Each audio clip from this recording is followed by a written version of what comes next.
আসসালামু আলাইকুম, সবাইকে ঈদ মোবারক। ঈদের শুভেচ্ছা জানিয়ে আজকে আমার এই ভিডিওটি শুরু করতে যাচ্ছি।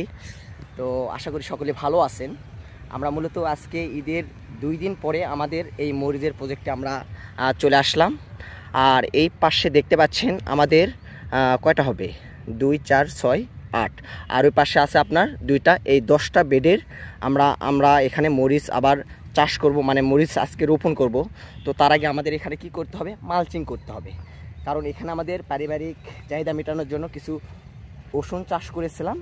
আর এই রসুনটা তুলে ফেলে দেওয়ার পরে, মানে বাসায় নিয়ে যাওয়ার পরে, এটাতে মূলত আমরা বিভিন্ন ধরনের টাইল হিসেবে আমরা কয়েকটা জাতের মরিচ চাষ করব, সেই রকম আমি চিন্তা ভাবনা করছি। তো দেখতে পাচ্ছেন আমাদের মরিচের প্রজেক্টে কিন্তু প্রায় মরিচের ফুল চলে আসছে। তো এখানে মূলত আমরা যে 10টা বেড ছিল, এখানে আমাদের এই 10টা বেডে রসুন আসলো, আর 2টা বেডে পেঁয়াজ ছিল। এই পেঁয়াজগুলো আমরা মূলত তুলে নিয়ে যাওয়ার পরে এই 10টা বেড আজকে আবার তৈরি করছি, মানে কয়েকটা দিন আগে আমরা তৈরি করছি সারটা দিয়ে, জৈব সার দিয়ে। তো আজকে মূলত এখানে আমরা কি করব, মালচিং করব। কারণ আমরা আগে সেচ দিয়ে রাখছিলাম।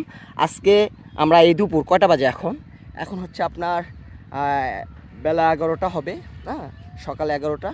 তো এই 11টার দিকে আমরা এই রোদে প্রচণ্ড রকম তাপ হচ্ছে, এই তাপের ভিতরে এসে আমরা এটা মূলত মালচিং করব। আর বিকেলবেলা আমরা এটাতে মূলত আপনার এই মরিচের চারা রোপণ করব। তবে আমি এখানে কয়েকটা ভ্যারাইটি মরিচের চারা রোপণ করার চিন্তা ভাবনা করতেছি, কারণ ট্রায়াল হিসেবে দেখতে চাই যে কোনটা কেমন হয়। তবে আমাদের এই যে প্রজেক্টটা দেখতে পাচ্ছেন, এখানে কিন্তু আপনার 2 থেকে 3, এই তো এই পাশে দেখতে পাচ্ছেন 2টা বেড, এটা হচ্ছে আপনার বিজলি প্লাস 2020। আর ওই পাশে কয়েকটা আপনার হচ্ছে জয়িতা জাতের একটা মরিচ, আর বাদ বাকি সবগুলোই আমাদের হচ্ছে আপনার সনি। তো আমি আবার চিন্তা ভাবনা করলাম যে কয়েকটা নতুন নতুন জাতের ভ্যারাইটি যেগুলো আমরা এখানে টাইল হিসেবে রোপণ করব। তো এই চিন্তা ভাবনা করেই আমি সকাল ভোরেই চলে আসলাম যে আমাদের এই প্রজেক্টে, যে আমরা কি অবস্থায় আছে, আমাদের এই 8টা বেড যে চারাটা রোপণ করা যাবে নাকি। তো সেই কারণে মূলত আমরা আসলাম। তো এসে দেখি যে না, এখন চারা রোপণ করা যাবে। কারণ আমাদের এলাকায় এখন প্রচণ্ড রকম তাপ হচ্ছে। এই তাপ থাকার কারণে কিন্তু বেডগুলো খুব, মানে এটা কয়দিন হবে, 8-10 দিন হবে আমরা সেচ দিছি। সেচ দেওয়ার পরে কিন্তু আপনার জমিটা শুকিয়ে গেছে, মানে বাতিয়ে গেছে। তো এটাতে আজকে আমরা মরিচ চাষ করব, সেই চিন্তা ভাবনা করে আমরা মূলত আসলাম। তো দেখি আমরা এটার মালচিং করার পরে ফাইনাল যে লুকটা আসবে সেটা আপনাদের দেখাবো। তবে আমাদের মালচিংগুলো পুরান হওয়ার ফলে কিন্তু আমরা আজকে এই মালচিংগুলো সঠিকভাবে বিছাতে পারবো না। যদিও আমরা চেষ্টা করব এখানে ফাইনাল যে লুকটা আসবে আমরা সেটা আপনাদের দেখানোর চেষ্টা করব।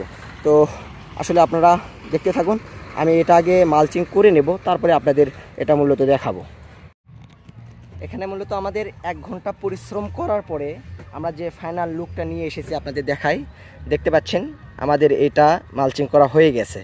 তো আমরা এখানে একটা রেখে দিছি, এই একটা আমরা অন্য সিস্টেম করে মালচিং করব। সেটা হচ্ছে আমরা যে সনাতন পদ্ধতিতে যেটা বলে আপনার পল দেব, পল মানে আমরা কারি বলি, মানে এই ধানের যে খড় আছে এই খড়টা এটাতে দেব, দিয়ে আমরা এটাতে দেখব যে কোনটা ভালো হয়।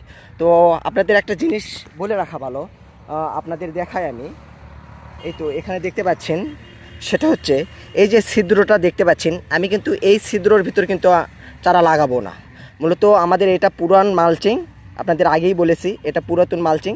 এটাতে আমরা এই মালচিংয়ে আমরা প্রথম যে তরমুজ চাষ করেছিলাম, সেই তরমুজের মালচিং আমরা এটাতে আবার মরিচ চাষ করতেছি। আমরা কি করব, এই তো এই পাশে এখানে ছিদ্র করব, 2 পাশে 2টা করে চারা দেবো মূলত। তো এটাই মূলত আজকে আমাদের উদ্দেশ্য ছিল। তো আশা করি সকলে ভালো থাকবেন। আজ এই পর্যন্তই, আসসালামু আলাইকুম। আর আমাদের জন্য সবাই দোয়া করবে।